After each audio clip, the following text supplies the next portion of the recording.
What's up, guys? This is Cameron Johnson. Here is a little quick video. I just wanted to show off my new Switchback Country Boy. I call it the C2 model. It's really just a new and improved Country Boy design. Please check out the first video where I actually play the guitar if you're interested in hearing it. I know I'll probably get a lot of comments saying, why don't you just play the guitar? But it is a separate video I posted a couple weeks ago. So, but yeah, in case you guys wanted to see a close-up, here it is. So, like I said before, this is a Switchback Country Boy.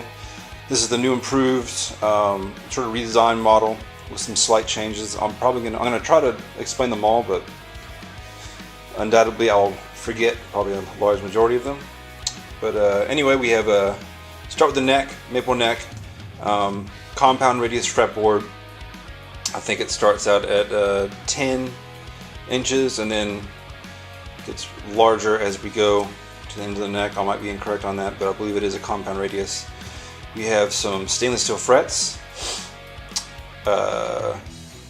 This is, I think, zebra wood inlays, which is kind of unique. I've never seen that before, at least on any of my guitars, and that's really cool. I do enjoy it. Very pretty. This is a sort of standard. Well, I guess this headstock's a little bit larger than my other Switchback Country Boy, so that's probably one of the changes. A slightly larger headstock, almost like the '70s Fender headstock, but I mean obviously not quite that big. But with the gold Switchback logo, I think he knew I like the gold, so he put that on there. I will get to the tuners here in a second. You have 22 frets. My other Country Boy had 21. And also had the truss rod wheel down here, sort of like the Music Man guitars, which I love. But you know, he had to essentially just use a truss rod, just a standard truss rod. It's adjustable at the base of the neck, which is a little bit of a pain. But he actually has done something cool where he kind of cut out the pick guard a little bit to facilitate putting in your Allen wrench, which actually fits pretty nicely. So that's kind of a cool little feature. I believe this is an alder body. Once again, I may be incorrect on that. These are both his hand-wound in-house pickups, which are really, really nice. I asked for, I knew the finish was going to be silver, and we were kind of debating on what to put, you know, pickup-wise as far as colors. So I just, well, let's do some chrome. You don't see chrome P90s too often, so I thought that was kind of cool. Very industrial looking. And then slightly aged white pickguard, which I thought looks nice. Very simple, very classic guitar. I've always wanted a silver Telly or a Telly style guitar. And here it is. We have the standard kind of Telly switch plate. And I had him reverse it like my other one. And instead of having a three-way toggle like a Telecaster, I just wanted a three-way toggle like a Les Paul. My other Switchback has a three-way blade switch. I'm sorry, I'll probably mix that up. So yeah, this Les Paul three-way toggle as opposed to a three-way blade switch. I'm not sure which one I prefer. I guess I kind of prefer the toggle better. It's a little bit easier to operate.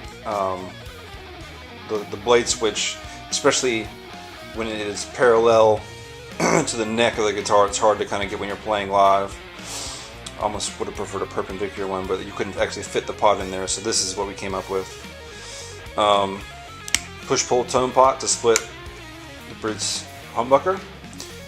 MXR style volume knob, which is really cool.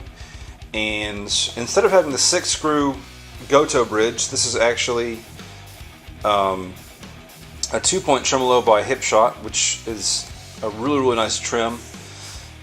The verdict is still out on what I prefer. This tremolo is a ton smoother than the Goto.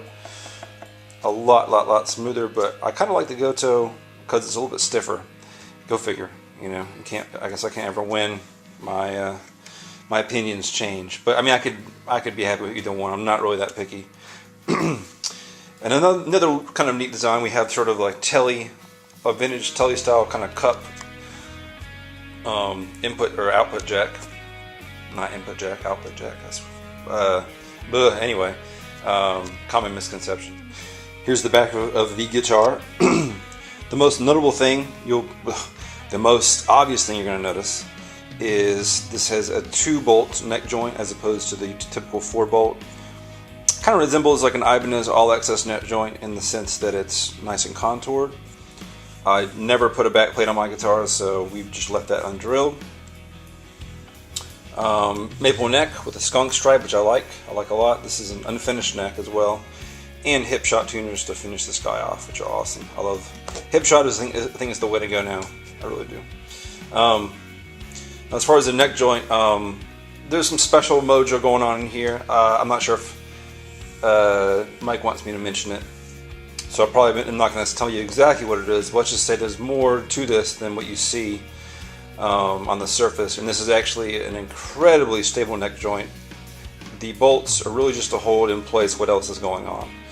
I'll just leave it at that. I'm sure if you're interested, you can contact them. So it's kind of inspired, at least visually, by that Anderson 2-bolt neck joint, but it's a whole different thing going on.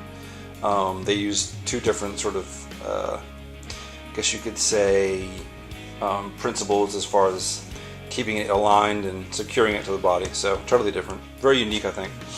And you can see one big ding right here that I already have in this guy. I don't know how that happened, but you know, this is okay because this guitar is meant to be played. I think this is going to be my new #1, or at least live. I'll probably play this more, just because it has that extra fret, which helps, and I just like it a lot. All right, guys. Well, thanks for watching as always. So if you're interested in the Switchback Guitar Works experience, which I highly recommend, these are my new main guitars. I'm not endorsed by them or anything. I'm just a big fan. Go check them out, and we'll see you soon.